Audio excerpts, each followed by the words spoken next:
నమస్తే, welcome to RP7 TV news. DCC అధ్యక్షులు Srihari Rao camp కార్యాలయంలో శనివారం ఉదయం పీసీసీ ఉపాధ్యక్షులు శ్రావణ్ కుమార్ రెడ్డి, నిర్మల్ డీసీసీ అధ్యక్షులు శ్రీహరిరావు విలేకరుల సమావేశంలో పాల్గొన్నారు. శ్రావణ్ రెడ్డి మాట్లాడుతూ తెలంగాణ రాష్ట్రంలో శాసనసభ ఎన్నికల సమయంలో ఏ రకంగానైతే కష్టపడి పనిచేసి అధికారంలోకి తీసుకొచ్చారో అదే రకంగా పార్లమెంటు ఎన్నికలలో గెలుపునకు కృషి చేయాలి. శాసనసభ ఎన్నికలకు ముందు హామీ ఇచ్చిన 6 గ్యారెంటీల పథకాలను అధికారంలోకి వచ్చిన 3 రోజుల నుండి అమలు చేయడం ప్రారంభించాం. మహిళలకు ఉచిత బస్సు సర్వీసు, ఉచిత కరెంటు, 500కి సిలిండర్ గ్యాస్ విజయవంతంగా అమలు చేస్తున్నాం. రైతులకు రుణమాఫీ చేస్తామని హామీ ఇవ్వడం జరిగింది.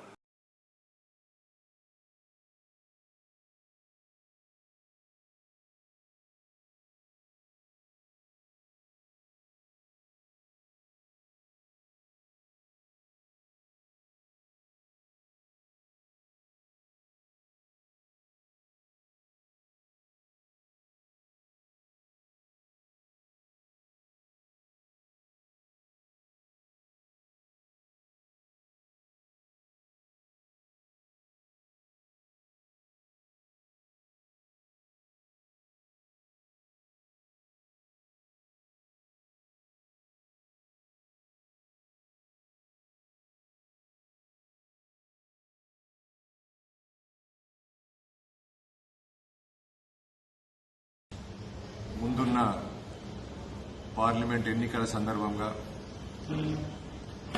కాంగ్రెస్ పార్టీ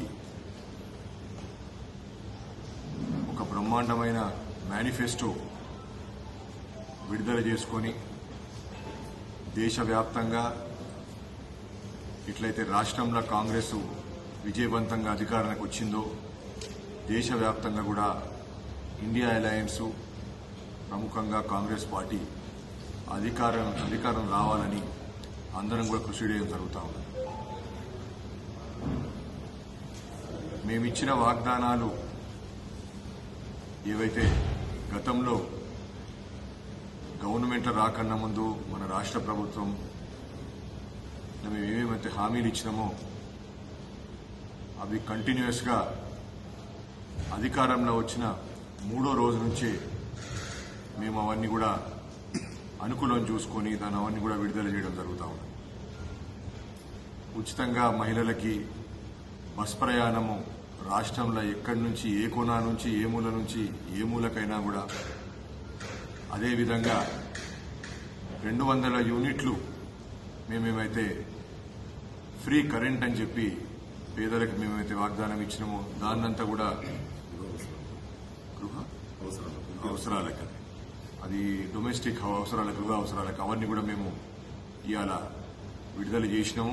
అందరు కూడా ప్రజలకి ఆ 0 బిల్స్ కూడా వస్తూ ఉన్నాయి. 200 యూనిట్లు 2 హామీలను నెరవేర్చి క్రమక్రమంగా ఒక్కొక్క హామీని నెరవేరుస్తూ మరి వాళ్ళ పార్లమెంట్ ఎన్నికల సందర్భంగా మళ్ళీ 5 గ్యారంటీలతో కాంగ్రెస్ పార్టీ పార్లమెంట్ ఎన్నికల్లో ముందుకు రావడం జరిగింది. ముఖ్యంగా దీంట్లో మొదటిది యువ న్యాయం.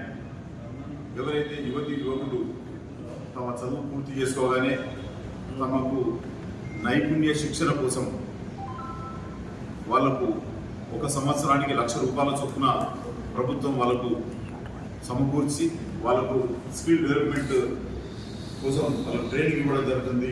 అప్రెంటిస్ సమయంలో వాళ్ళకు స్టైఫండ్ రూపకంగా 12 నెలలకు ₹1,00,000 ఇవ్వడం జరుగుతుందని చెప్పి మనం చేస్తూ ఉన్నాం. అలాగే ప్రతి పేద కుటుంబంలోని ఒక మహిళకు 1 సంవత్సరానికి ₹1,00,000 చొప్పున కేంద్ర ప్రభుత్వం ఆర్థిక సహాయం చేయబోతున్నదని చెప్పి కాంగ్రెస్ పార్టీ ఎన్నికల వాగ్దానం మేనిఫెస్టో అని చెప్పి మనం చేస్తూ ఉన్నాను. అలాగే రైతు న్యాయం. రైతులకు స్వామినాథన్ కమిషన్ సిఫారసు చేసిన సిఫారసుల ఆధారంగా, ఆ ఫార్ములా ఆధారంగా కనీస మద్దతు ధర, ఆ కనీస మద్దతు ధరకు ఒక చట్టపరమైనటువంటి హోదా కల్పించడానికి కాంగ్రెస్ పార్టీ వాగ్దానం చేస్తున్న విషయాన్ని సందర్భంగా నేను మనవి చేస్తూ ఉన్నాను. అలాగే శ్రామిక న్యాయం. ఈ దేశంలోని కూలీలందరికీ కూడా, ముఖ్యంగా ఉపాధి హామీ కూలీలకు ప్రతిరోజు ₹400 కూలీగా నిర్ణయం చేయడం జరిగింది. రేపు రాహుల్ గాంధీ గారు ప్రధానమంత్రి అయిన తర్వాత మరి ఉపాధి హామీ కూలీలకు రోజుకు ₹400 ఇవ్వడమే కాకుండా దేశవ్యాప్తంగా కార్మికులందరికీ కూడా జాతీయ రోజువారీ కనీస వేతనం 400 రూపాయలుగా నిర్ణయం చేయడం జరిగిందని చెప్పి ఈ సందర్భంగా మనవి చేస్తా ఉన్నాం. అంతేకాకుండా గత అనేక సంవత్సరాలుగా అట్టడుగు వర్గాలు ఏదైతే డిమాండ్ చేస్తూ ఉన్నదో జనగణన జరగాలని, కులాల ఆధారంగా జనగణన జరగాలని చెప్పి డిమాండ్ చేస్తూ ఉన్నారు.